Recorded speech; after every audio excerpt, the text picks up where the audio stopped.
Old business, and that's about the bowls. Rush. Russ? Yeah. You wanna talk about that? I will. I'll step out of the way. Okay. So, we talked about this in November and then in December. An outreach to, the community through, the Rhode Island Food Pantry. So every year, March 31st this year, they have what's called empty bowls. So it's kind of a nice thing. I've gone to it like 3 years in a row.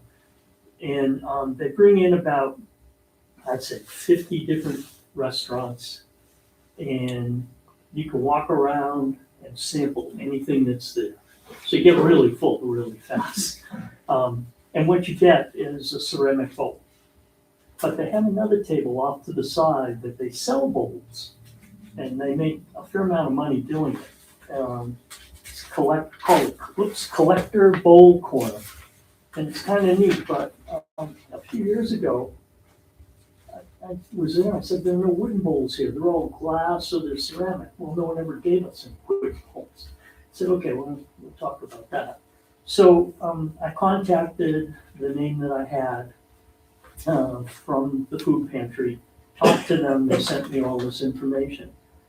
So they like to get, so the idea is you make a bowl or something, and I made a few over there, I'll talk about that later. And you fill out a donor form, and then we bring them down to the food pantry, and then they then put them on this table and sell them. Okay. It's a neat event to go to. It's expensive. It's about $80, but it is kind of cool to go to. Could it be something other than a bowl? Hmm? Can it be something other than a bowl? I think it can be, because I see some things that are kind of different. They can be artistic or whatever you have, you know. And it could be any size, right? Hmm? Any size? Pretty much. I made a couple of larger bowls. So what we could do, I have forms here. If you're interested, you can take one. Next week, they do have a thing at the food pantry for anyone who is gonna submit something, and it's actually food and drink or whatever, at the food bank. It's next week, What day is that? Thursday, Thursday? 5 to 7. And so you can walk around the food bank and drop off a donation. If you don't have a bowl right now to do, the next meeting, I'll collect any bowls that you bring in and I'll take them to the food pantry myself. And, you know, but it has to be towards the end of February that we do this, because they want them at the beginning of March. I guess they gotta get them set up and all of that. So our next meeting is the 19th, so we'll call that the cutoff. If you're gonna do it, then that they have to be here at the meeting. Or if you wanna do it before then, contact me and we can try to finagle picking them up. But if we could do it at the next meeting, if you're interested, then we'll have them, we'll just go down there all at once with them. That's You it. have to fill out a form. So if you want one, I'll leave them up here. This is the thing that's next week, next Thursday, 5 to 7. That's all you have to do. I'll talk to you about that, maybe I'll go with you and, Okay. I'll put them here. okay, thank you. New business. You have any? There is, Other than the lathe? So here's where we're at with that. I want to table this for the next meeting or when Paul's available. So Paul Grenier, he went in for a stent this past week, and unfortunately they didn't let him out. So he's still there. Oh, I guess he's coming home today. But I guess he had some issues. So he's been consistently watching Craigslist, Marketplace, many Marketplace sites for a different lathe. So most of you know the story. I'm not going to get into the story. We ended up with this lathe by default, and it doesn't perform as nicely as we'd like it to. It works well for Chris, but other than that, it doesn't work. Other than that, it doesn't work very well. I So, don't try to do things that are 3 feet Well- inside. so Paul had called me over the holiday and said, hey, there's a lathe for sale. It was a steel. We missed it. It went to Connecticut. Then he called me a couple of weeks later, hey, there's one in Tennessee. And I was like, well, I'll have to cut you a check. Then I'll have to ask Peter if I could get reimbursed, but the money's tied up until I forgot when. So his motion is on the floor. Do we want to entertain setting aside $2,500 for a Powermatic 2014, which Peter has one and Paul has one, and I have turned on they're quite nice lathes. Or do we keep this one, or maybe even look? The one that we wanted was actually on sale last week and the week before. I don't know if it's in stock, but I was debating on, do we want to call Raycon and say, hey, we got the short end of a stick. I think it'd be in your best interest to help us. So the motion on the floor is going to be, do we want to set aside that money, and how long is it tied up for? July. That's what it So says. it's tied up till July. And I'm sure it's not a big penalty if we took it out. I don't know how much it would be, but there would be a penalty. So I wonder if we Take it just somewhere. table the whole idea until that's. Yeah. Just table the idea till July. Otherwise, somebody's gonna have to pay out of pocket. Yeah. And wait to be reimbursed, Mhm. basically. What happens to this lathe? And then it goes on the chopping block. Sell it. I did have an offer, I have one offer that he said, geez, if you're gonna sell it, let me know. It's worth, as it sits right now, in today's market, it's worth about $3,000. I would venture to say we would let it go for $2,000. I think we paid about $2,400 because we bought it before the increase. But with all the bells and whistles, it's really close to $2,800. So I think if we gave it to a member at $2,000, we would help ourselves out. And how much is the Powermatic? Yeah, we're gonna be, well, a new one today is 32. No, how much would be if you got the one from Tennessee? Oh, what's the difference? That was like, he was gonna get that for $2,500. So we would have been out about $500 or $600. How would you know the quality of the one in Tennessee? New in the box. Oh, yeah. You don't, I mean, Fell off the truck. I don't know if 500 was worth, that's why I I didn't, give you $500. well, that's why I didn't But throw then a you check could out. pay that. No, The club has No. $500. we would have saved $500. It was $2,500 for the lathe, plus freight. So we would have saved about $300. That's your road trip. Yeah. And you were looking at a Raycon as well? We were looking at the new Raycon that came out. It's the 1824, 1 3/4 horse. So it's, 18 inches. Yeah. Nobody has one that we can try. When we ordered it, they didn't put our order in time. It got back ordered. Then we were without a lathe because we sold our lathe thinking it was in town, like the guy told me it was. Less, they never ordered it was the problem. So I think if I had called Raycon and said, hey, here's what happened, because I had talked to the owner beforehand, so he'll know who I am and what the story is. I don't know, but I think in consensus would be, why don't we just table the idea till after the summer break, and then we The can talk Powermatic that you're looking at has legs with the leg, and extension? no extension. Okay. And the price is now 32, not, you got yours at what, 16? 16. What is yours? I think about 28. 28, so now it's 32. So, I mean, I would say when Paul comes back, we can readdress it, but sounds like it would be in our best interest to table the idea till August. So in July, we could make that determination. Do we want to just cancel that CD for now and put it in a savings account or something? Do we take Or- it out, put it in the checking account, and then, Or just, I mean, in all honesty, the lathe isn't awful, by no means. Some of the turners, like myself, I mean, I turn on a larger Powermatic, so I try to get very aggressive. I, bring it right to its knees. That's just the way I turn. So I shouldn't be blaming the lathe. It's just You. me. So we'll leave that we'll table that motion till Paul's healthy again, and we'll go work backwards on that one. Okay. Think there'd be interest in the Raycon, in a Raycon? Well, we don't really know. I mean, we were gonna get the Raycon over the Powermatic because it seemed like a better lathe at the time. And the price was actually better because it was on sale. The Raycon was only $2,600 on sale. So Sinu has some sort of contact with Raycon. I called the owner direct. And they have machines that are returned or refurbished, and they don't advertise it. Yeah. And I know a couple of members have bought Raycon directly Well, from them. This particular lathe just came out 2 years ago, and production on the one that we need is limited. The one that size, all the ones that they make come in 220. But they do have a 110 version, which is what we had ordered, and it was right across town, ready to be shipped, and everything got, yeah. I personally think it's a nice lathe, but I don't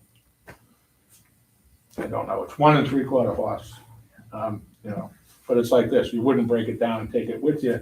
That 2014, if you really had to unscrew that thing, you could throw it in your trunk and be gone. It's good. I mean, not that we would do that, but. Yeah, mine's on a stand. Right, but you just take the stand off and bing, you Yeah. can, two guys, I built the stand, you just take the motor off, right, take the, right, and 2 people can move it around. Oh, yeah. Easily, right, so. Not a bad idea. Nope. But we'll table that till fall or July comes, whichever comes first. Okay. Tell them about Roland. Oh, so Roland went in for his surgery. He thought he was gonna be doing this month's demo, obviously. No, he's not. He's still in ICU. I did talk to him. He's doing okay. Just, it's gonna take a while for his insides to get used to, not having a The back door. insides not being the There's no insides back, anymore. there's no more back door, no, so. But he is okay. He did text me, he's like, I'm okay, I'm just still in ICU, so. Now, as far as February and March, we're still looking for demos. So I ordered a 4040. Does anybody have a 4040? Show of hands, that will be nobody. So I ordered one and it got back ordered. I thought it was gonna be in by this meeting, but it's not. Everything about you. I know, right? I backward, just- You know? Well, I got it from Cotter and Sons and they were so good to us during Christmas. And they sent out an email, look, if you can wait, we kind of going in order, waiting for the next batch. I was like, oh, take your time, man, don't worry about it. Well, now it's been a month. So if anybody's interested and I get the 4040, I was gonna bring it in and turn a small bowl, maybe to compare the difference between the 4040 versus your standard bowl gouge. What's a 40/40? It's the grind on it is 40 degrees, and so most of your bowl gouges are in that 55-degree range. Most bowl gouges, I don't know what yours is, but most are about 55. Mine's almost 60. The 40/40, the wings and the flute are 40 degrees. So I have one that I made. I don't know how accurate it is, but I'll show you during the sharpening demo. And I stayed away from it because it's sharpened on the platform. And I know that I can't do it, so I didn't buy it. But as you'll see in the sharpening demo, something new came up. And I said, now we're gonna try it. So that'll come out during the sharpening demo. So if anybody's interested, if I have it, I'll make a demo of just bringing that in case maybe let people try it. And it's very aggressive, the way I understand it, because the angle is so sharp. It's not. I like it. I have one with me and I'll show you the one I made, but I'll do that during the demo. I don't want to talk about it twice. I've never fully understood which part the 40 comes from. So is the 55 sharper this way, or is the 40 sharper this way? The 40 is sharper, much steeper angle. And I have a couple of things I'll show you during the demonstration. that Okay, might help explain that a little better. Okay. Now, I got a question. Shoot, Okay, you're the so- president, you can ask all the Oh, I questions you gotta ask want. all the This questions. is Jane, the new president, by the way. Don't worry, I'm not taking over any countries. You can. And I don't want to. I get enough problems. There you go. Getting new people to come in? Yes. Just discuss that with you, or if anybody has any ideas that, how we can bring some more people in? Well, that's why we made Are- you president, we wanted are all younger? girls from now on, we're tired of Jim and we're tired of Russ, we want Go ahead, girls. Russ, go ahead, tell me. So doing this little bowl thing that we're talking about Mhm. gets your name out there. And that's important because people will see it and wood turning. Gee, I want to try that. And they see ocean wood turners, maybe we could have some brochures on the table.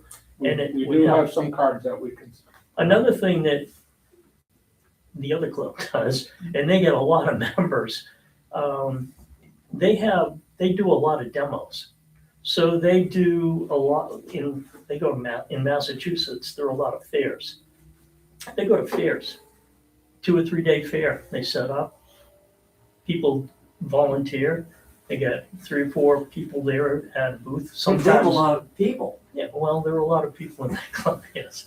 But it's hard, it's always the same people. You know, I love to do those demos. I probably do 5 or 6 a year. And they're at a fair generally, or Arnold Arboretum, we do that one too. And we hand brochures out and you get 4 or 5 members from it. It works really well. It does. No, as far as, PVD. Yeah. I won't go through them because he charges too much money. well, I did talk to Debbie Wood, I think I mentioned her name Or, before. or going through Ocean State. 'Cause Or Ocean State, yeah, Because the food truck Fridays at, Mulligan's. Right. And he doesn't, he's a jerk too, though.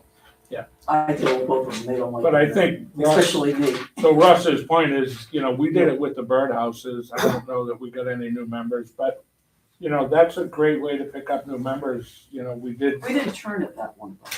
We did not turn it that one, We no. did it the Cranston one. But we do never have the went to lathe, Cranston. I do have the generator, Chris has got a generator. We can definitely, what he's talking about, we can definitely do that. It only takes a couple of volunteers. Yeah. Pete actually had a event plugged in for November, but it got postponed because of the Yes. Florida storm.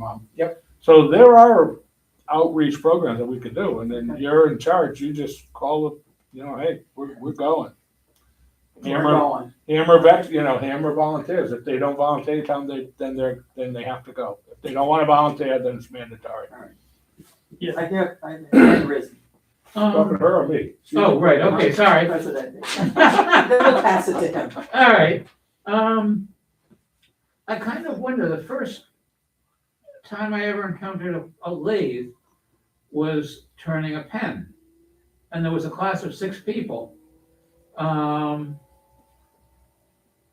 And I wonder if it might make sense to do something through Craigslist where you list a hand-turned pen for basically the cost of materials. And then in the body, you say, come to this meeting and turn your own pen, and you'll walk away with this item for $7. Yeah, I mean, I like the idea, except for, Craigslist these days, I don't know if it's as trustworthy Oh, as that, but I think in person, like Russ is saying, and when we did the birdhouses, 3 or 4 people go, you've got brochures, you're turning, people get excited, they see the The lathes kids do. going, yeah, even the kids, but, and we do get members from it. Yeah. Not we've had members come in from there and unfortunately never stayed, but if you don't have a lathe, it's kind of hard, you really gotta find that person that's generally interested. Oh, that's funny, This because I gentleman have is friends that, interested. I tell them, I was like, oh, I don't have a lead. I said, come to my house, use Yeah, mine, well, that's what I I got do. 2. Yeah, use one. yeah, that's what I do too, so. But that's a But great I'd rather way go to do it. Roland's house, because how many does he have? Yeah. So, I would go ahead and look into some events, if Russ sees some, I know I've already contacted Debbie, and, it's just a matter of picking, She does the war one, right? pick a program, yeah, I mean, the Crown Plaza she does 2 or 3 outdoor ones, and those are excellent for us. It's only 6 Yeah. miles from here, and Of it's course. centrally located in the state. Most of your people that are gonna go are gonna be in this vicinity, so that's actually, the Crown Plaza one in the summer. I don't know what month it, I'll get you the month, it's, that would be a good one, Crown Plaza, outdoors. Does Debbie run that or does PBD? Debbie runs that. Yeah. BBD does mostly Mulligans, and that's fine. too. No, Ocean State. Oh, that Ocean State, okay.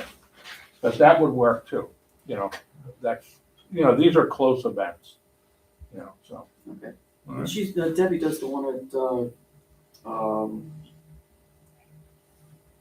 down on the water, Rocky Point.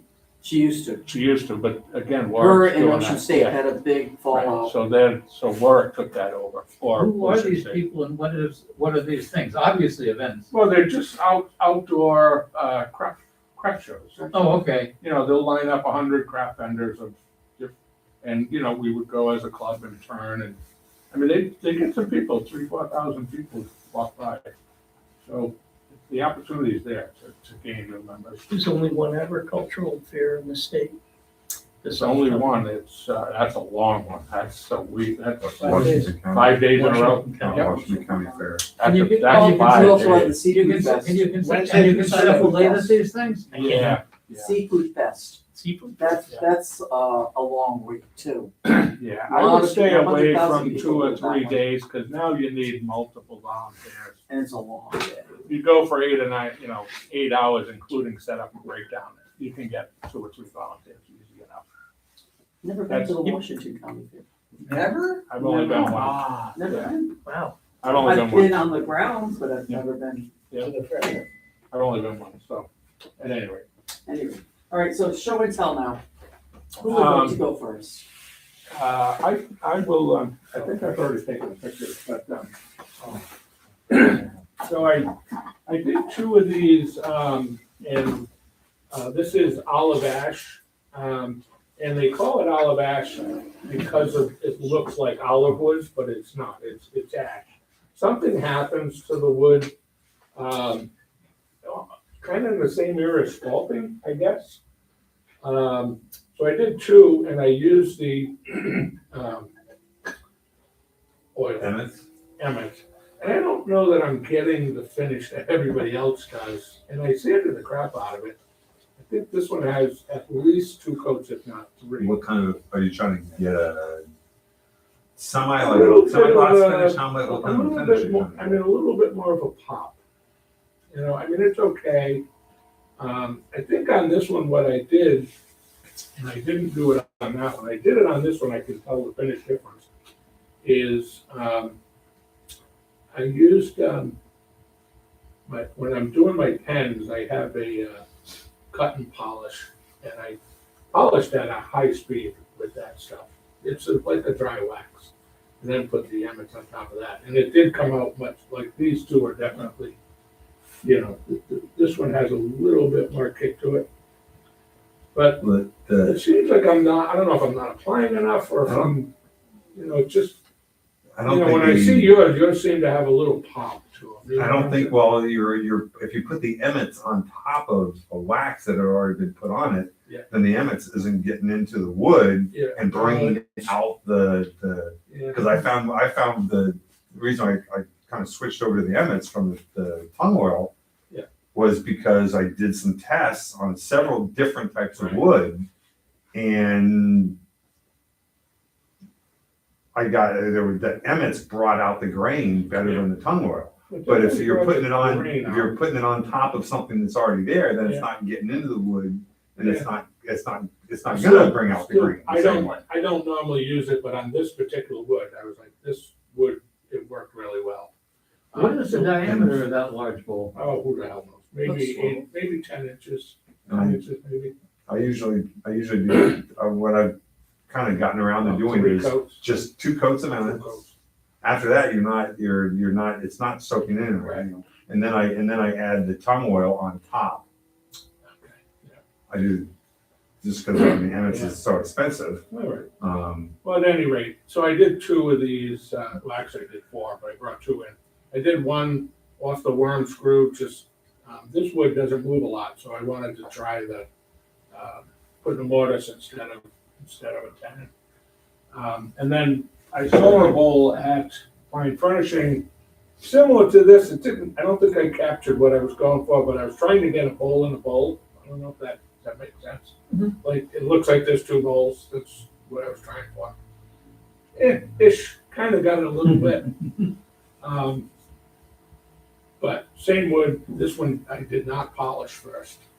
I can tell the difference. But I still wish I had just a little bit more.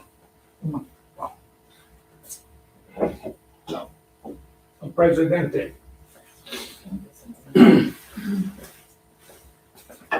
Okay.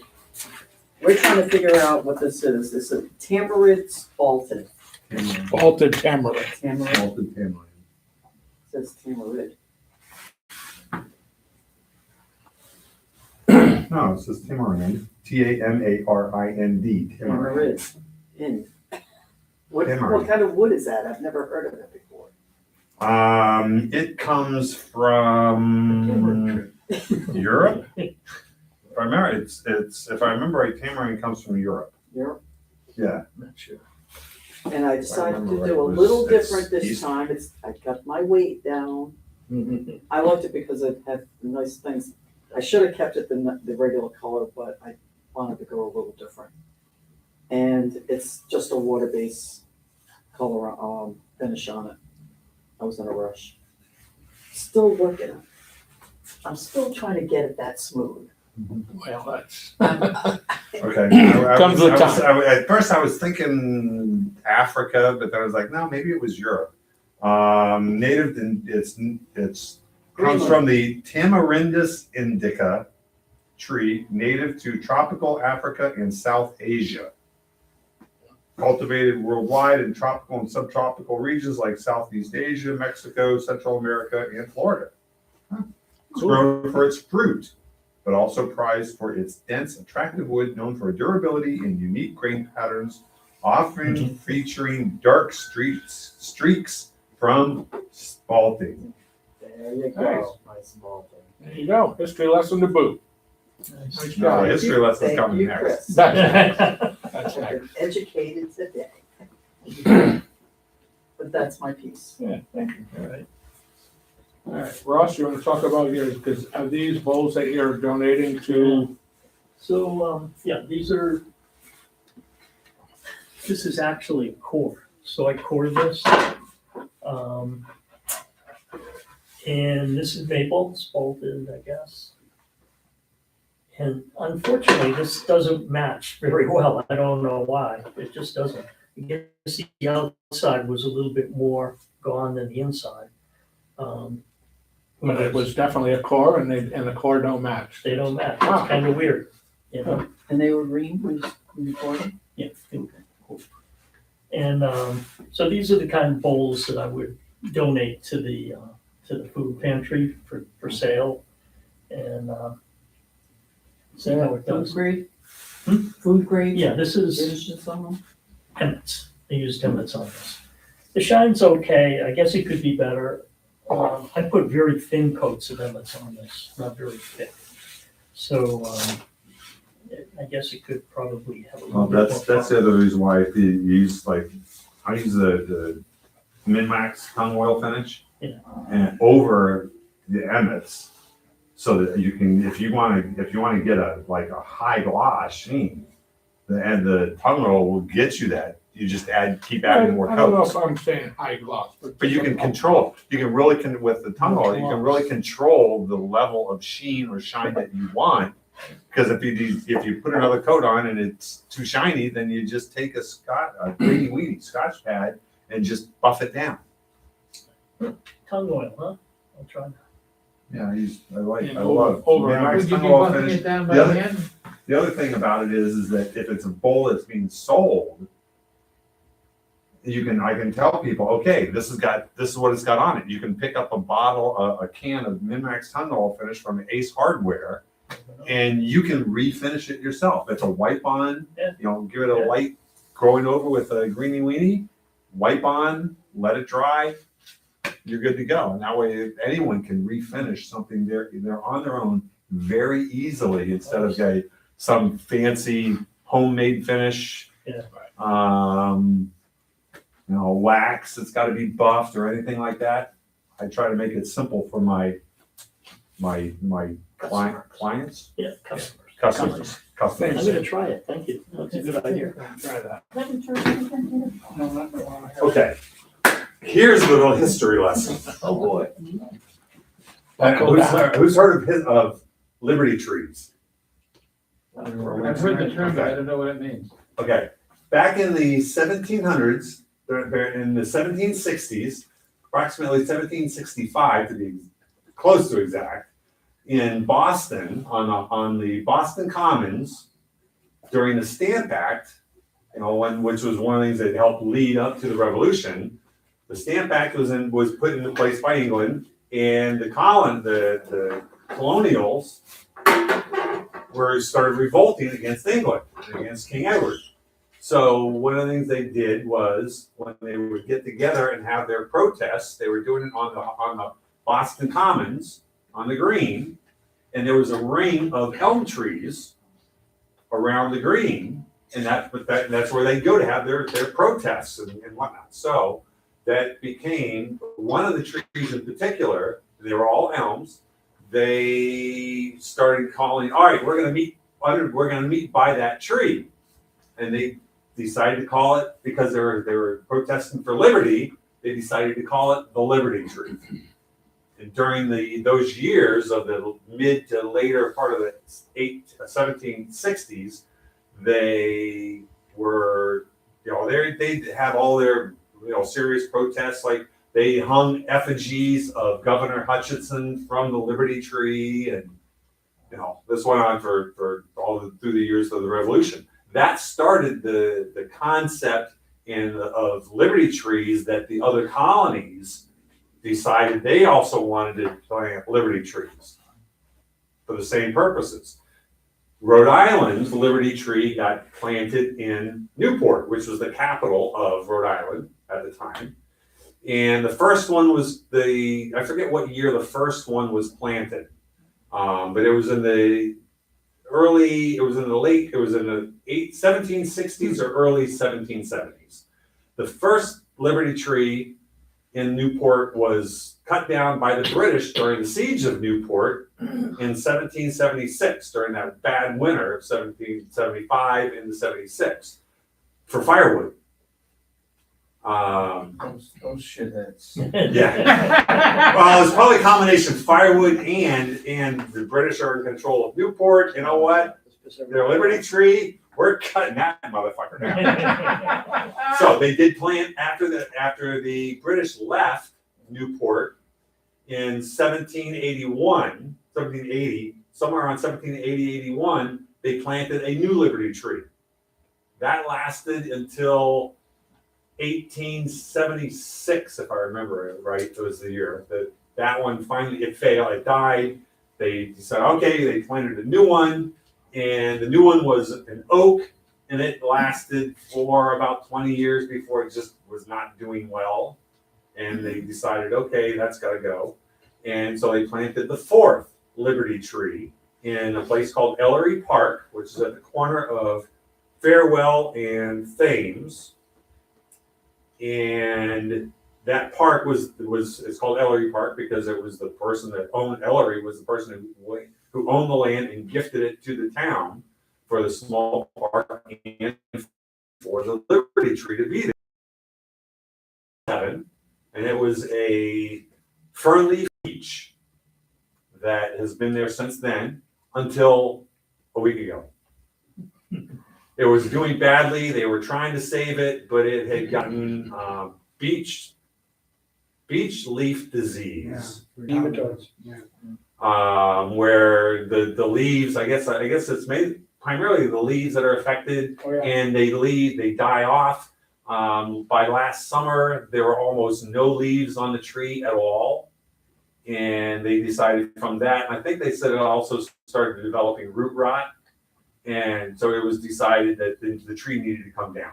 I've got pictures of it. I was there during the couple of days of that it was really being taken down to a huge trunk. It was the main trunk, if anyone wants to see the pictures after this. When the main trunk was cut off about this high off the ground, as it's laying on the ground, it stands about this tall. Oh, Laying on its side. It's about that tall. The gal that cut it down, it comes about up to her shoulder. So that's what this is. This is a chunk from the Liberty tree.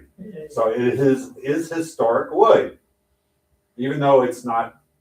It's kind of old because it was planted in 1897, but as I got, it came down in 2026. This some of it doesn't. There wasn't a lot of spalting throughout the tree. There's a lot of color though. You can see that in some of the pictures I've got.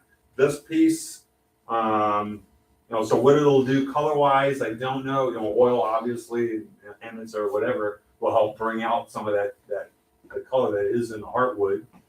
But Rick said that he's got beach that he's set on his garage floor, cement, and within like 3 months it was spalted. Yep. So I don't know if that's Because got it's something so to do with. wet and the disease that's in there, could be. And this is wet. I mean, the tree was still alive. It just was to the point where they decided it needed to come down. So it's heavy. This stuff it's really heavy. So that's available, and hopefully someone. So what happened to all the wood? Well, they went ahead because once they announced that it was coming down, because they announced it back in November, early November 6th, in fact. They had an article in the Newport This Week publication. I've got like 24 copies of it. They put it out and they said, it's available for anybody that wants to come and get it. So unfortunately, I got as many of the small branches this size that I could to make slices for commemorative slices, ornament type stuff. But by the time I found out that it was coming down that day when I saw a social media post saying, "Oh, it's coming down, and look," and all these branches are all being topped and everything. And by the time I got there, all the small stuff was gone, or at least most of it. I did get some, so I could do small ornaments, but I got everything from this size that I can to try to do some some splitting and resawing to do my shaker boxes that I make, that I do down into the slats. So I'll be doing some of those. But I've got a couple of pieces that are this big. I got several crotch pieces to make some large that I'll be able to get some large platters about this size out of. And the last one I was back there last Saturday getting a few more pieces, there was 2 chunks It's all left on the ground. The rest of it, that big, huge main trunk body of the tree, one of the gal that cut it down, that did the cutting, she's the arborist for the city, and the other guy in charge, they actually have a storage space over by the airport in Middletown where they are keeping pieces of historic wood from stuff that comes down around Newport and the mansions and whatnot, and they're storing it, and the tree they're planning on slabbing it up, the rest of it, slabbing it up, chunking it up. And I don't know whether they'll be putting it out, making it available to woodworkers, but they were hoping that a lot of it would go to woodworkers, and it did. There was unfortunately one guy that came with a pickup truck and loaded it. I mean, I think he did 2 trips with a pickup truck full to use for firewood. Oh, yeah.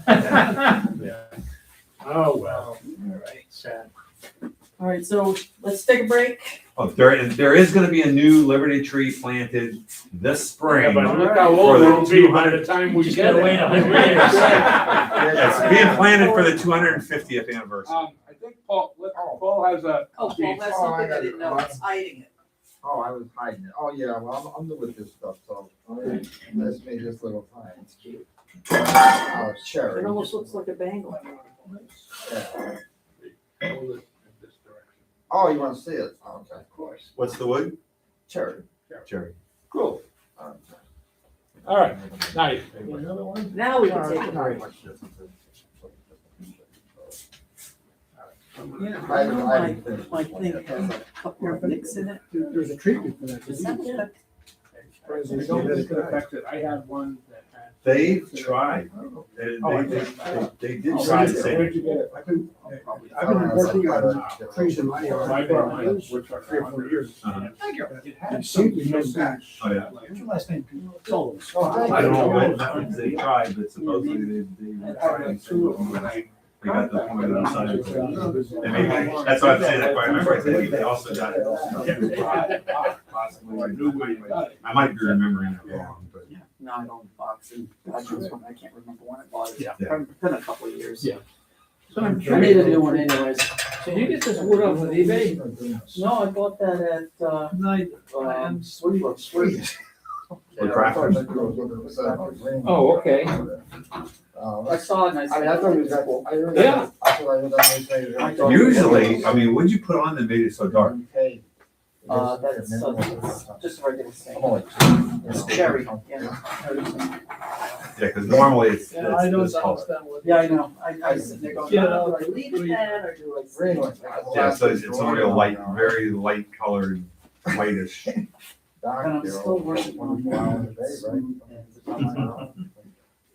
Why does your daughter hate it when you go there? Half an hour or so. Because I spent too Well, much this time time of there. year. Oh, I mean, I walk around and around. oh, your daughter is with you when you go there. Yeah, she sits outside with the dog. You might I take go inside, I'll be right out, I'm going in just for something, I'll be right out. It's like me going into the Lowe's. I'm not a clothes shopper. Clothes shopper, I'm in and I'm out. might be a rare metal. Yeah, maybe it's red metal in it. Say they're struggling a little bit with getting it as smooth as you'd like. A couple of months ago, the guy did a demonstration, he was scraping and there was an angel here, tried it. And I I have don't know, a. yesterday, so it's still. Oh, you were? Oh, what do you I play an have one island? that's curved. Just And I sit touristing, there and I'm going. Oh, good for you. Sweden, and all those whole things going And I'm for still months. getting. Oh, yeah, oh, yeah, yeah. So I go in with the same Island, island. dude. So that's black. He's good for some holes, so, and you can do the outside too. And I really make a big difference. I think I just gotta start. Yeah, I'm an Irish. I'm afraid of shopping now. You gotta do it all the time. Yeah, I've been at furnace. I have one of these sharpening setups. Isn't that great? I'm afraid to shop that. I know. That was just like, Music. that's I use a. regular grinding ones. That's like hard.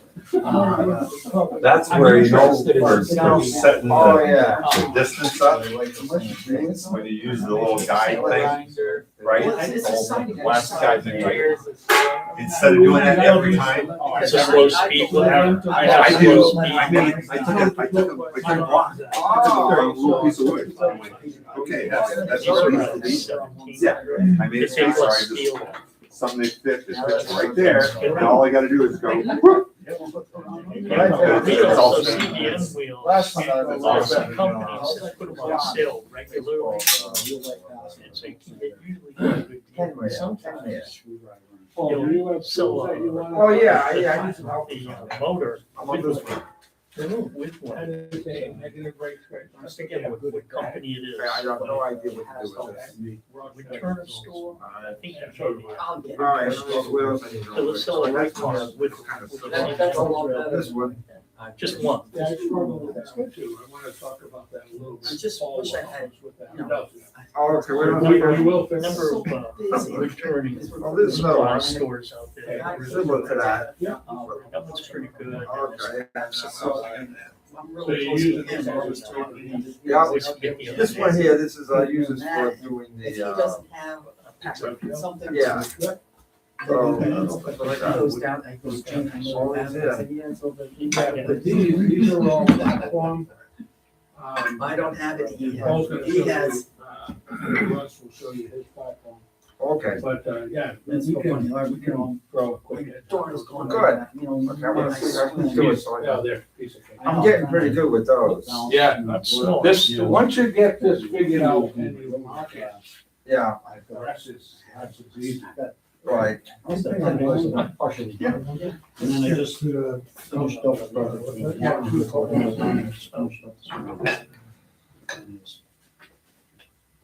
Display show. So, Ross, I'm gonna do like, full gouge, spindle gouge, Yeah. talk about some of the other ones. And then if you could do your platform. I was just gonna show it, I wasn't, I was. I wasn't gonna set it up. Excuse me. Oh, yeah. Oh, yeah. No, I think I kind of went to the back. I can screw something up. Is it that complicated? No, no, it's not that. I mean, I can use the platform. The buck was free. For what he's trying to do. I had to give his I weight. can do that. Not Jim. Paul. I got a wood plane But that's about this long. Yeah. With my husband's That's kind of what uncle's. this thing is too. Not a problem. I can do Then I what you need. acquired several other ones. Well, I wanted to It's sharpen, refurbished, and I might just give them to different. woodworkers. Different. 'Cause they- Tools, there's other a guy than that just a refurbishes them Okay. all. Just auction, we auction them all. Paul Taylor brought in Some tools. Scrapers. Scrapers, I can. Scrapers and parting tools. But for 20 in. That the, would be a tools, platform. everything. Would it be that much different, sharpening a negative, Have a raffle. scraper or a, skew? So the negative rake, Yeah. I'm not good at the negative rake, but that's two different angles. Yeah. So you change the angle on it when you flip it. Well, no, that I understand. But on the skew, you do not. Right. Now, where is this So place? the negative rake you do, and I don't have it. I have one that Paul made me. And I've never been able to, I sharpened it, ruined it. And, Route I've 5. never been able to get it.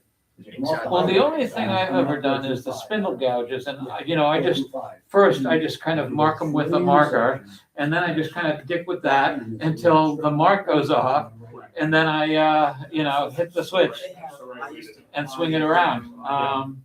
Yep. The skew, I'm thinking, okay, it's flat, I'm just gonna run it up the diamond card. I ran into this woman, she goes, the The best skew thing you do on a platform, but there are some different platforms for Shot skews. of that a day.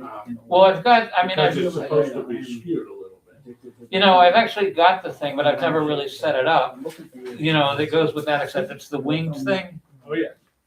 You know, For the skew. yeah. It's not helping. Oh, you should be, why would you use it? I mean, it's made for that. Because the goddamn diamond cards are so easy. I know, but it gives you that 50 degrees built into that knob. Okay. You just put it on there. But, 10 o'clock, and I'll have a small snack, meantime I'll have a little bit of, afternoon, I'll stop, hit another shaking tea before I go to work. And then I'll have dinner at 5, 6 o'clock. All right, you ready? Go for it. Sure. You're in charge. All right, so, couple of things. First off, I wasn't supposed to do this today. Paul Grenier was gonna do it. And he called out sick. So I'm gonna give you a couple of different versions. Ross has a platform that's a little different. So I think for the most part, everybody knows what this is, so the Wolverine setup. This one happens to be Ron Brown's best. That's what I'm gonna use today. I had my nephew make this one. But I copied this. So this is what Ron Brown sells as the program. And it gives you your setup blocks right here. They're already pre-measured. It's 1 3/4 and 2 inch. And on his, they're actually written right on there, so you can't make a mistake. I don't know that there's such a big deal. And if you look at the newsletter, Cotter and Son says 2 inches is the projection. Doug Thompson, the manufacturer, says it's 175. So take your pick. I use 175. I don't know that that makes a huge difference. The only difference it's gonna make is whether you move the arm in or out a smidge. That's the only difference. The other thing that Ron Brown does, this is his Pro Grind. He gives you setup blocks that tell you exactly what you want to do. It comes with the system, whether they work, they don't work. I just tested it on this to see if it does work, and it does work. It works nice. So this is pretty easy to use. It tells you 2-inch projection, and on his is 1, 2, 3. It's not the same as we're going to use today, so I'm not going to use it. But it's the same thing. So you take your program, put it in there, lock it in, and when you come up to your stand, you're making these two points to be perfect contact with the wheel. And once you have that, that is exactly the setup that you want, if you're using this. The other way most people do, what I do is when you first get a new gouge, is you use a black marker, color the gouge black, then put it in, match it up best you can, and by spinning the wheel lightly by hand, it'll take the marker off, and you'll know if you're right or if you're wrong. Okay, so I've already set that to this, and this is 1/2-inch bowl gouge, and according to him, if you're using his gauge, it's a 2-inch projection, not 1 3/4. Again, I don't know how much that matters. It does matter of, whether the projection is correct or not. And I'm using CBN wheels, which I highly recommend. This distance will never change. If you're using a white wheel or blue wheel or any other wheel, the wheel gets smaller as you grind. So that doesn't sound like a lot, but your wheel is going to get smaller. So this distance is going to change often. Not every day, but often. And so with a CBN wheel, with just a real slight turn and turn back, 2 passes is more than sufficient. And that's all you need for a perfect grind. Okay? You can see that there. And that holds true for something that's steeply swept back as well? Yes, swept back, you're just turning the tool more. Right. Okay? So one thing that I've done, Chris picked up on it, he does the same thing. I highly recommend. This has saved my sharpening career. And they're just little pieces of aluminum. Triangles, if you will. Now, this isn't my setup, but I have one for my spindle gouge. I have one for my bottom feeder. I didn't write bottom feeder, but I know it's my bottom feeder. And I have one at 60 degrees. My gouge is about 57 or 58. And on my grinder, so when I come in and say, okay, I want to grind my bowl gouge, I put that on there, and my setup is dead on every single time. Same thing with Chris used a piece of wood.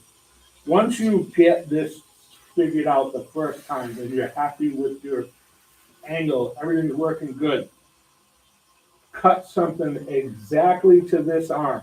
Because now, if I take this out and do my spindle gouge, which is different, now I'm ready to go again.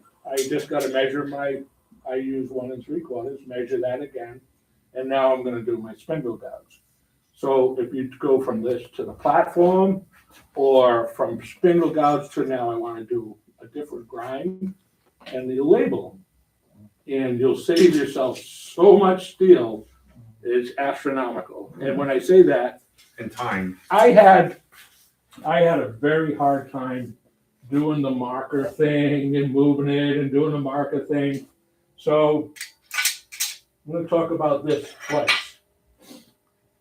That's what happens when you're trying to learn how to grind. Okay? So see the flute on those? okay? There's a lot of steel, and that was all because, you know, I'd move the arm, sharpen it, oh, it's a little off, move the arm back, sharpen it, move it. So over a year, I took it off, I mean, it's $180 bolt gouge, and it now is at the end of its life. Okay, so, you know, that, it doesn't sound like you're taking a lot of steel off, but if you keep changing this profile over and over and over and over, every single time you grind, you're gonna have this short baby, throw it in the garbage. So I said I brought the 40/40 because John Brown came up with a way to sharpen it. So typically, any video that you watch online with the 40/40, they use the platform, and basically you're holding the wings at 40 degrees and the flute at 40 degrees, and you're sweeping the tool on the platform. There's a sweep and roll. I know I can't do it, so I never bought a 40/40. Ron Brown came up with this setup block. It's designed for the 40/40. You put the gouge in the track right there. And this is your projection. It's a 3-inch projection, not a 2, not a 1 3/4. It's 3 inches. And then you're doing the same thing. You're matching these two corners to the wheel. And that's, if you look at the steepness of the 40/40 compared to a typical bowl gouge, very, very steep. I don't know how accurate this is because it wasn't sitting properly in the jig because I ran out of steel. But the new one will be in, and I'll measure it first with the marker, and then I'll measure it again with this. And then I'll set up another projection piece of aluminum so that when I get in there to sharpen it, I'll get it every time. So what's the advantage of the 40-degree angle over a I 55? haven't tried one. There are a few, like Mahoney, there are a few of the seasoned turners that swear by them. And I've never used one before. I did use that one. Boy, it gets aggressive, and when you get into the bowls and start making your turns, I did have a little bit of trouble, but I don't know if that grind's perfect yet. It's close. I know it's close because I measured it, okay? And I'm not trying to sell Ron Brown's stuff. I'm just telling you, I happen to have this. I bought every sharpening system out there. I have the Kodiak, which ruined all my tools. And, you know, by the time they told me that it was defective, I had already wasted. That's where that tool came down so short. There was a defect in the thing, and it wasn't until after a year I was talking to the owner and said, I don't get it. This Kodiak is ABC 1, 2, 3. You can't screw this up.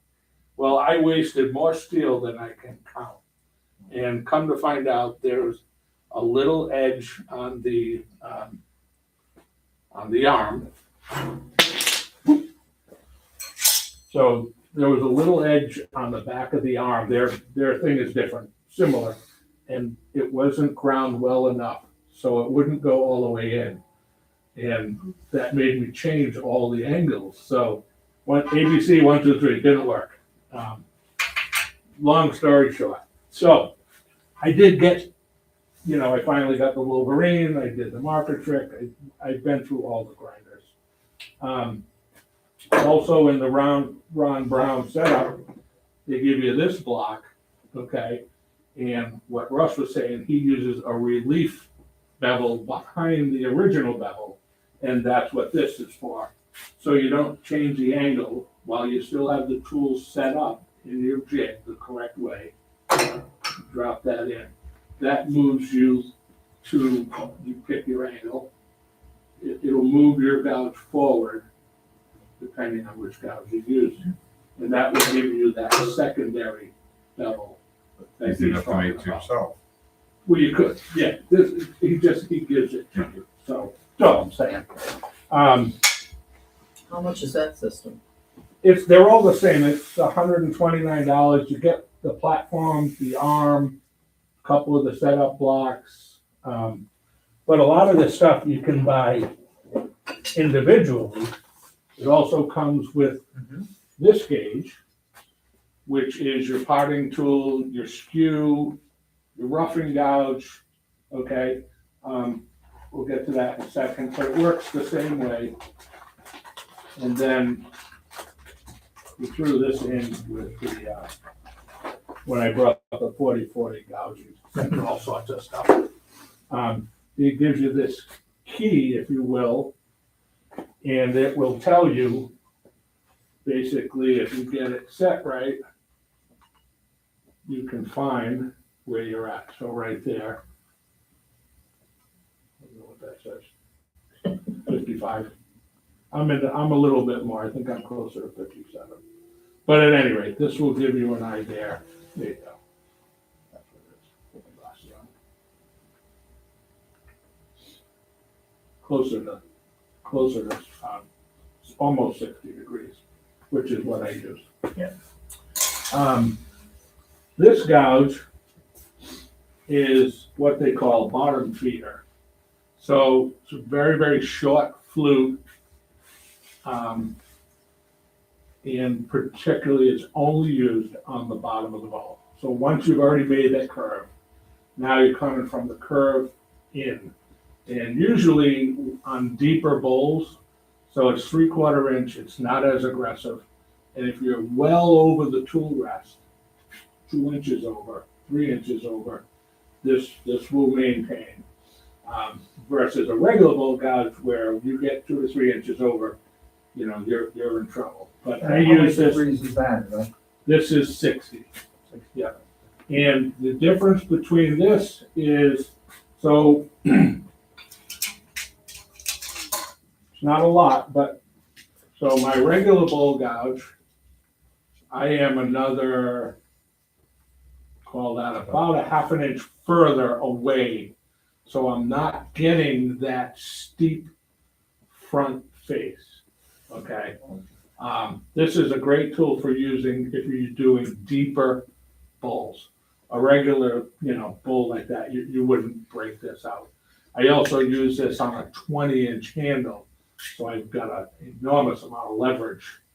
I don't have a problem going 3 inches over the tool rest, but, and I'm aware that there could be an issue, but I'm on a 20-inch handle as well.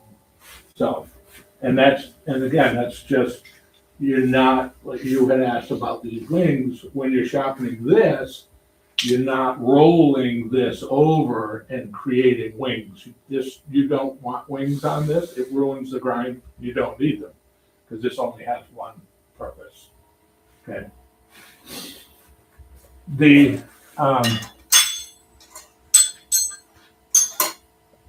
spindle gouge, again, I just flip over to my spindle gouge, which is much shorter, much closer.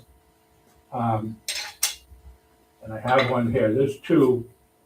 So this one, this is the classroom, this is what you're talking about. I've added extra long wings, okay, which creates a real sharp point, which you're gonna get used to.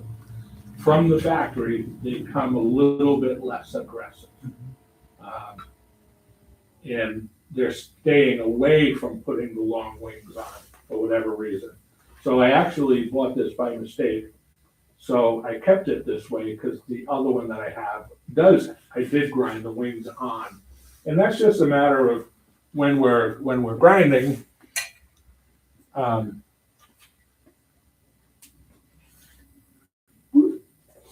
you're grinding, you're just rotating it more. So these tools are set up at 1 3/4 inches, not 2 inches. Not that it matters. And if you watch the Doug Thompson video, it specifically says if you go to your friend's house and you have his sharpening device, but your tools, you measure that marker trick, you would use the wings, not the tip. So what he's saying is, if you come into your friend's house, which is the school today, and you line your wings up to get them just right,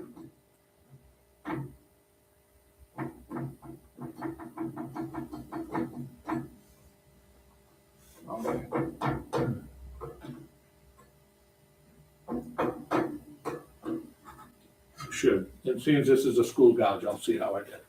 I don't know, I mean, I can change the marker around and do the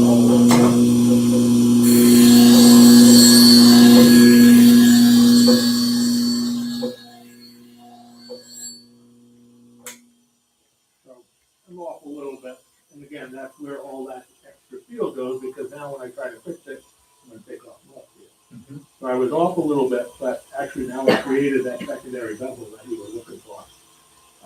But that's all you need on a CBN wheel, is just that one turn twice. Now, are you turning from the outside to the center or from the center to the outside? I was, actually, my original question was on the bull gouge, but I guess it might be the same, yeah. Thing.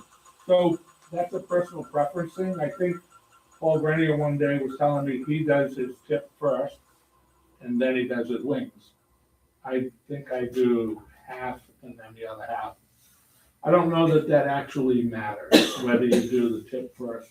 But if you have damage to the tool, sometimes you want to do just the tip to catch up, or just the wing to catch up. If you've over sharpened or under sharpened and changed your wing angle, if you change your wing angle, you'll get a fork in there, which now you gotta regrind your tip to match.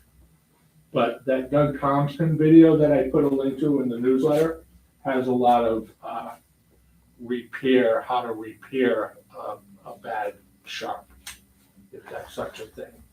Now, something I'm a little bit unclear on is the wheel is round. Yes, Your angle tends to be sharp. yes. So, I mean, the bevel tends to be flattish, you hope for. It is. So are you trying to put that, It is a flat angle, and that's all you're getting is that. so you're just really doing it at the very tip, is that Correct, the deal? Okay. Correct. Yeah, and the other thing is with, a lot of times, you'll see these tools like Cotter and Sons, all my tools that I brought today have no handles, okay? Because it's a lot easier to sharpen this way than with this handle. It seems a little petty, but you know, you've got a lot of extra weight and balance. You really need to be balanced here, where if you take the handle off, it's much lighter, very easy to rotate that to give you a good grind, okay?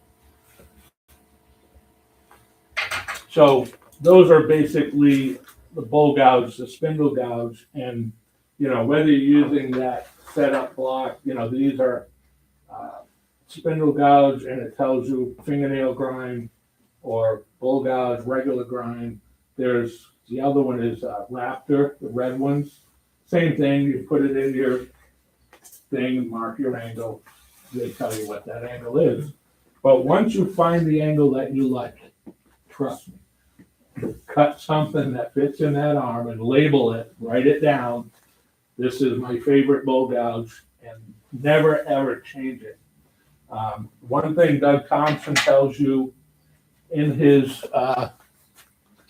video, when you buy a gouge from, oh, there's that $20 I lost.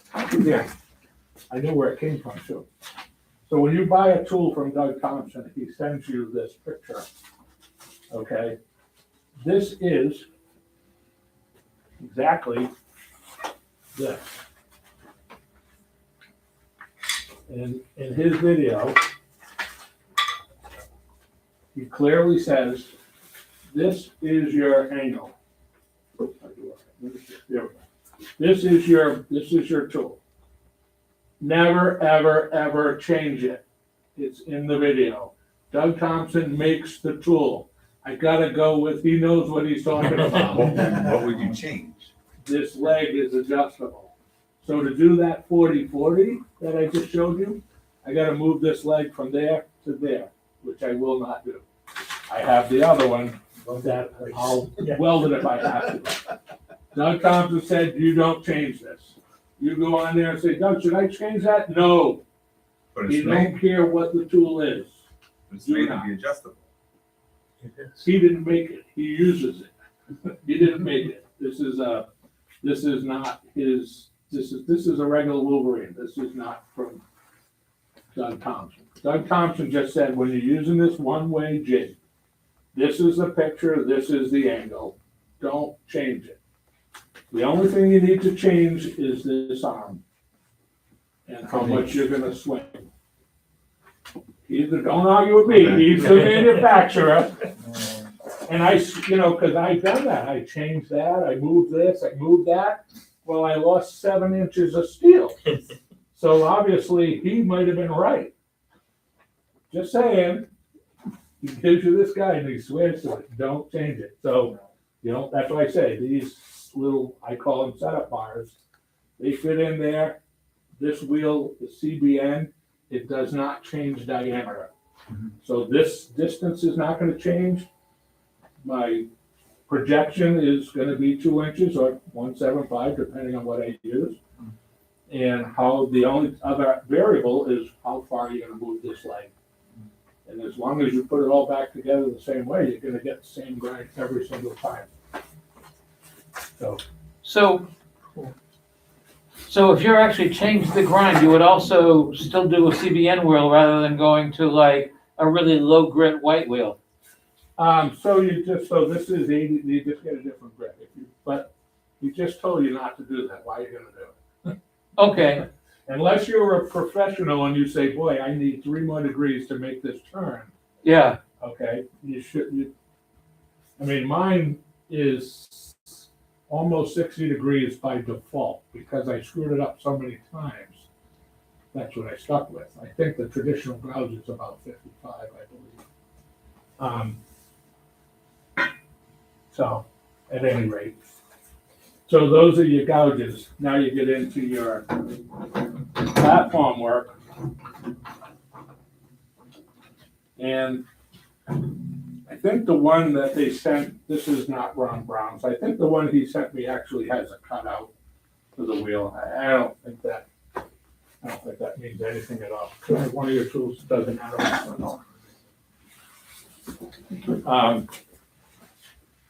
Anyone but this. Well, let me put an edge on this. Do you think this is supposed to be, I gotta bring I think it probably, was. right? Yeah. So this is the one I'm gonna struggle with. I'll clean up one side and then we'll talk about the other side. So with this, we're gonna take the angle of the platform and I'm gonna do it by eye. Get as close as I can. The sharpness on this tool is off by quite a bit. There's multiple layers on there. It's nowhere near one pass. So I'm gonna put a new pass on. now I'm just gonna point out that the way you've got that set up, Yes. we don't see anything but the back of the grinder on Stand screen. over here. We don't see anything when it's when he's standing over there. How's that? And the camera's not on the right angle either, but that's. Right, well, it was like, if I turn it if it went that way for us to see, then your back is to the camera. Right, exactly. So this is gonna go on and then swing this way, and then turn it over and swing this way. And it's just down pressure. You can actually do it this way. I know I'm in your way, but.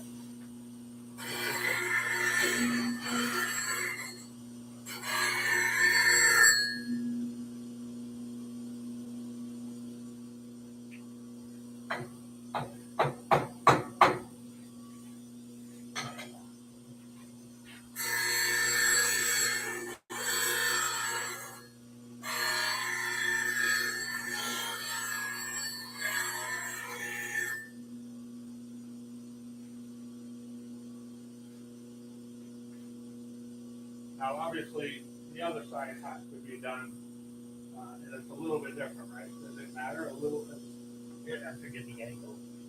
I'm gonna go a little bit more.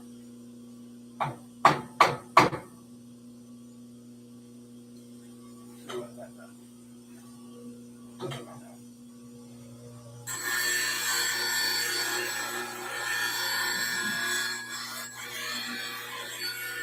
So when you're using the platform, obviously you want to be down pressure on the platform. And, this is a very nice gouge, by the way. It's a little heavy, so it is a little top heavy trying to get that, so. Grid on the wheel. I'm sorry? What's the grid on the wheel? So these CBMs are 180, 180. and I don't know that you need anything more than that.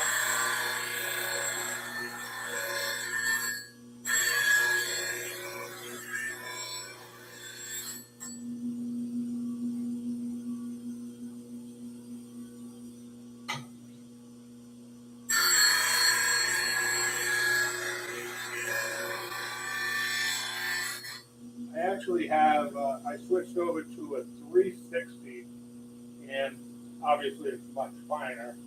And I kind of actually prefer the 180 for some reason.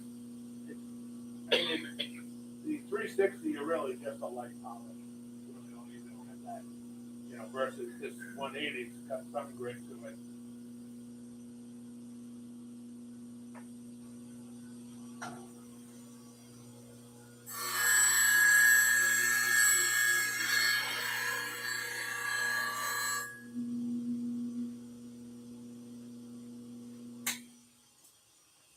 So without spending a night on it, it does still need, I would go a little bit more, but if you copy this with a black marker, color it. Yeah. And get your angle just by spinning the wheel. Right.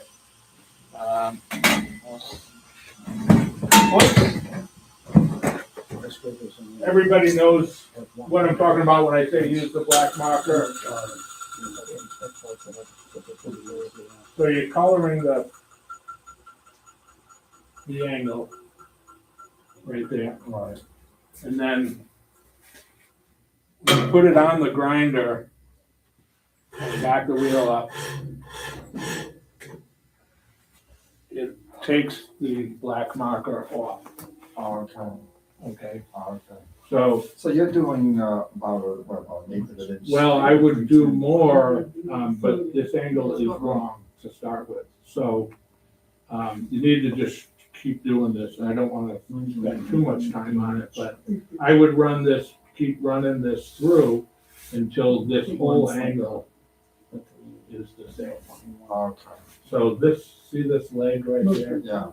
You want to get that off. Okay. But this is what you want to follow. So once you do this at home, Yeah. set your angle to this. Spin it by hand. What's that angle anyway? Yeah. What angle is this? Yeah. 180 on the other side. And I think you have to use even though it's a chip mark somewhere. These should be. Yeah, it won't fit in my plastic angle guide. So according to this, should be about 8 degrees, give or take. 8 degrees? 8.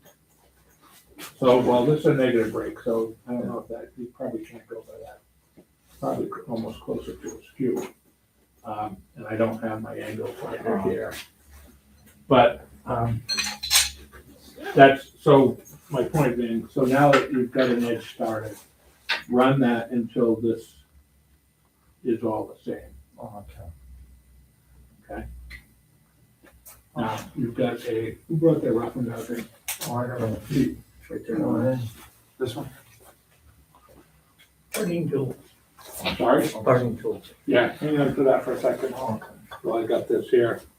So roughing gouge, and seems we have the setup block. So the roughing gouge, you're gonna put the flat, if you're using this, on the platform, and then again, change it so that both tips are touching the wheel, and then you adjust it there. So that, according to them, is 45 degrees. So let's see where we're at.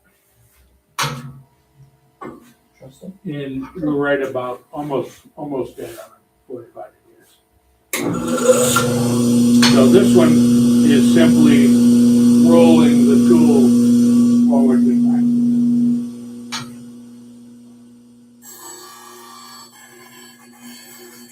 And keeping it on the platform. I'm trying to do it so that you can see me, but I don't wanna ruin it out.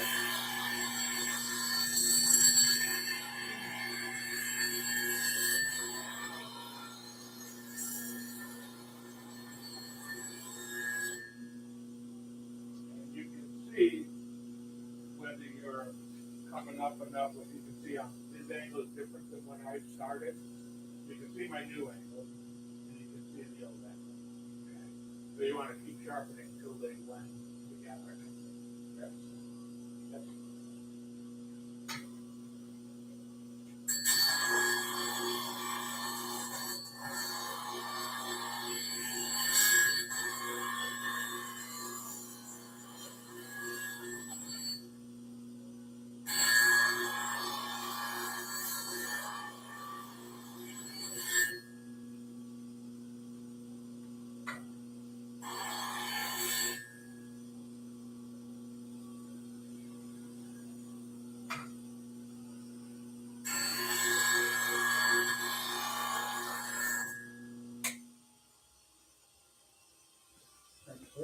Okay. Would it make any sense for something like that to have some sort of like wooden V block or something to make sure that the thing was sitting straight, So, two things. perpendicular? So Ross has one that has repeatable, measurements, correct? It's very different, yeah. And the other one that, Paul Grenier brought in, James, you bought one, right, at the right angle? Right angle. And it is so precise, and the trick to that is so easy, you just write on your tool with a black marker, 15.7 or 22.5 or 48 3/4, whatever, and that right angle tool sets it to exactly the angle that you have. And it's as consistent as using those setup blocks that I use. You know, what I'm doing here with this gouge, with this thing, it's so easy to be off by a micro here. And then you grind and you go, oh, it's off a little bit. And you grind some more. And you grind some more. And then you're down to 2 inches of steel before you decide you should have bought the right angle thing or whatever.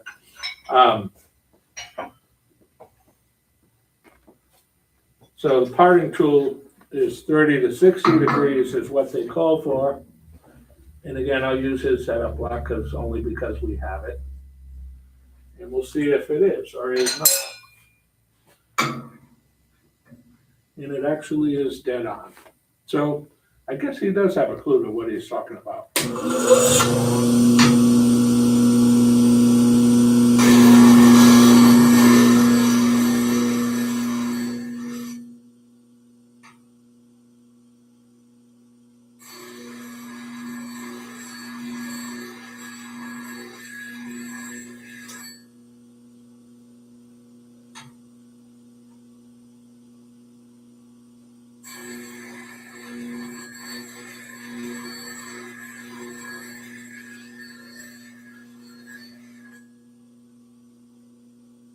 So this is 180, this one is 80. If you were gonna reshape or redesign or whatever, change the angle a little bit, you would use that first, then this.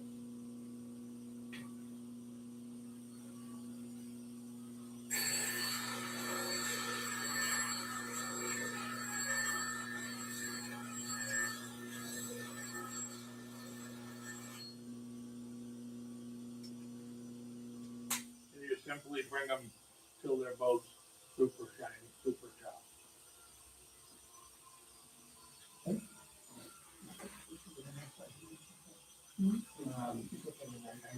What do you have in there? Graper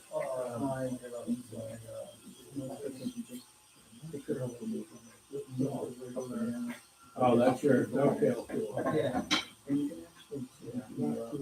Peanut dovetail. So I don't wanna ruin this. This one does the, I'm not sure what the metal is, so I don't wanna.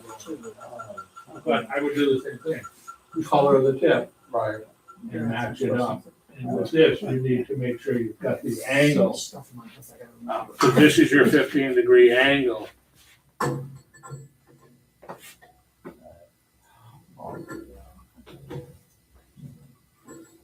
So it seems like it's right there.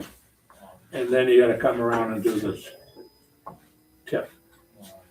Okay, but it's pretty close, and I don't wanna change it on you. Okay, you wanna, I'm gonna pass on this one too. I'm not sure what do you think that is for?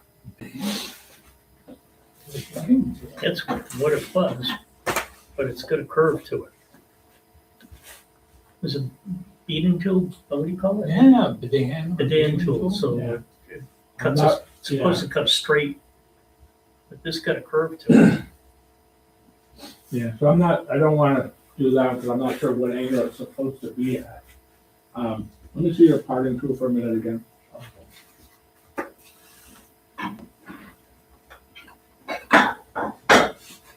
So traditionally, with every set you buy, you'll get a parting tool of some thickness. At the Christmas raffle, we got these parting tools from Cotter and Sons, 1/16. I did get a chance to use it. What a sweetheart compared to this. And with this angle and the small flat, you only sharpen the small flat. You don't sharpen the whole thing, you just sharpen the small flat. So much easier to sharpen and thin. Boy, this thing goes in like you would not believe. What, if you're looking for, and I like Cotter and Sons, but I love this, but this particular tool is phenomenal. Roland had mentioned this tool to me, and you can see the profile of the blade so that it doesn't bind as you're cutting in. It's got these wave grooves. It's actually thinner and thicker as you go. I highly recommend that. And talk about easy to sharpen. You just keep hitting that flat spot, and that's all you need. Beautiful, beautiful tool. And all the parting tools, basically, this one's probably close to 3/8 thick, at least on the top anyway. Where this one's a 16th. They do make it a 16th and 8th, and they might even make one thicker than that. But this one, wow, what a nice tool this one is. These are okay because you can do a lot more with them. But once I got a hold of this one, I could seriously tell the difference quick. Quick. This was $98 without the handle. What I'll sometimes do is sometimes when I'm doing the hollow form, it's pretty big. I'll use that and go in maybe a couple inches, then I'll go to something like that. It's a Carter and Son, but I think it's 16th of an inch. It's a little bigger than that. Okay. Just Well, go- it's probably the next one up is an 8th. So 16th, 8th, and I don't know what. So it must be an 8th then. It's Yeah. small. Yeah. So I can get in pretty good with it. Right. So I'm doing those deep hollows like that. I like using my square carbide, nothing better. Just walk right in, vroom, vroom, vroom. It's just, I think it's perfect for doing those deep hollows, but that's not my strong suit. I don't do a lot of deep hollows. I never figured out what their purpose is. Like, I sell all my stuff, so I don't know what I'm selling, I guess. You do a hollow form. I don't think it's really just a piece of art. Yeah, that's it. And if people don't want a piece of art, they're not gonna buy it. Exactly. And they take time. Right, so, That's it. okay. Does anybody have any questions on any of that? So, the CBN wheels, highly recommend them. 80 grit if you're reshaping, 180 is sufficient for all your grinding. The next one up, 360, and then I think there's actually 600, but I think that would be a little overkill. But these, they don't change diameter. I believe, depending on where you bought them, they're guaranteed for life. I had one that I did ruin. I think I did it. I think I used if you use a soft metal tool on these, that's not good. It ruins them. It's only high-speed steel. So if you have an older bull gouge that's not high-speed steel, it actually ruins this. But how do you tell? They usually say right on it there. Well, it'll it comes up, is that what it does? That's what I'm thinking. It's Yeah. being Well, that's what it stored. does, that's to say, it gums them up, but how do you tell if something's high-speed steel or not? Like, for example, my grandfather's You turning get a lot of tools, So sparks. all those old craftsmen From- are not, You get all Yeah, sparks. the Craftsman's will say high-speed steel on the handle. depending on, well, some of his. I've got my antique. grandfather. Oh, okay. Yeah, I don't know if they fit into that. I don't know. There is a way to test it, but I don't know what it is. I have You a see three sparks lifetime flying off as supplies. soon as you're turning, you know that it's high-speed steel. Oh, question, Because you get very few sparks with Right. these. I was grinding some speed steel, and I remember from a long, long ago shop class about not letting it heat up and dipping it in water, but then I read that you really don't want to do that with Right, no, high-speed steel. right, you don't want to do that, no, because you're Right. changing the temperament of it. Okay, But the CBN wheels are less apt to heat the tool up unless you're really laying in the change in the grinds. right, You know, if you're going 2 or 3 passes is more than sufficient on any tool unless your angle is off. Then you gotta keep going back until you'll see that you're not getting it perfect. right. You'll see that, like on that gouge, I didn't finish it all the way. But you would have to keep going on that. So if you're using a CBN wheel, you just do it for a few minutes and let it naturally cool. Do it for a few minutes while you have your angle perfectly set. And then the trick is, once you get that angle set, is to memorize it. And something like that tool or the right, I like that tool that Paul brought in, the right angle. And I am one that probably needs it, 'cause my platform skills are weak. I was hoping Paul was here to. So there is something to make sure that you're going straight Oh, down on there the is. platform. Oh, there is, yeah, the right angle, it's in last month's newsletter. If you look at that and click on it. Okay, Really a nice tool, Jane has one, go to Jane's house, bring your tools there. So, Open. Walk but in the door, go down anything, the basement. the whole thing about sharpening is repeatability. And that's what you need to learn. These angles and this, that, and the other, that's all immaterial. As long as you can repeat it, it's probably perfect. now I do have one question. I have some tools, some Craftsman tools that are carbide tipped. They're not the carbide like And thing. You don't go near the CBN wheel. No. That I got, but the thing is, then how do you sharpen it? I mean, it seems to me that there's diamond wheels, but I'm wondering, they're twice as expensive, and I'm wondering if there's any advantage to diamond wheels over CBN wheels, except for those very specific things. What kind of tools are they that are carbide? There are these tips on them. They're just like tips at the end of the tool, very small tips. Yeah, okay. I think those are one and done, because they don't wear out Oh, okay. like these other ones. But when they do wear out, I think they're done. You live in Pawtucket, right? No, Providence. Providence? If you're ever out and about, bring one with you to JD Lacrosse and Oh, yeah. Sons. Right on the east, is that, east? I think I know the people you're East talking Street about, exit, yeah, the East Street exit, you make a Yeah. U-turn, yeah. and ask him. I'm not sure if it's lacrosse, but yes, it's something. JD Lacrosse, yeah. Oh, okay. Yeah. Right, yeah. Cause like I bring like the saw blades from the school, I just dropped them off last Friday. So what you're saying is I could use these tools and they're never gonna unsharpen until, Well, they're gonna unsharpen, but they're carbide, they last. The reason they're carbide is because they last a long time, not, these tools here, I'll do a bowl, you know, if I'm doing a good sized bowl, I'll sharpen twice doing that bowl. You know, once when I start, once I get to the inside, I'll do a little bit of hollowing, and when I get close to my finishing cuts, I'll sharpen again. So, you know, these carbide tip tools that you're talking about, you're probably gonna go 50 bowls or 100 bowls before you. have to. I've never seen one, so I don't know what they are, but the carbide is made to last much. Are the much- tips removable? No, Okay. Yeah, I'm not familiar with what you're talking about, but I'm familiar with carbide tip. I just don't know what you have, so. right. Yeah, I would say stop, if, you know, someday you've got them in the car or you're going for a ride, stop on the way back, because they know how to sharpen. If it's sharpenable, they know. Ah, okay. If it Well, I can know be- they will, I know that that's one of their services, sharpening. Exactly, and if it can be sharpened, they will sharpen it. Okay, And it's a much reduced cost compared to trying to buy that tool. oh, yeah, What's the name of that place? J.D. LaCourse. JB? D is a dog, John David, I don't know what his name is. But if you get off exit 30, the last exit in Rhode Island, and you make a U-turn off that exit, under the bridge, the other way, I'm thinking it's East Avenue, but it's not, because it's East Avenue when you get off, go under the bridge. It's not west. Yeah, it's like if you're off Not exit West, 30, no. but then you're heading back to downtown Pawtucket, next to the highway, you're correct, gonna pass it on your right. correct. It's immediately after you go under the bridge, take a left, and it's the first building you come to, it's right there. And then you continue straight, you get right back on the highway.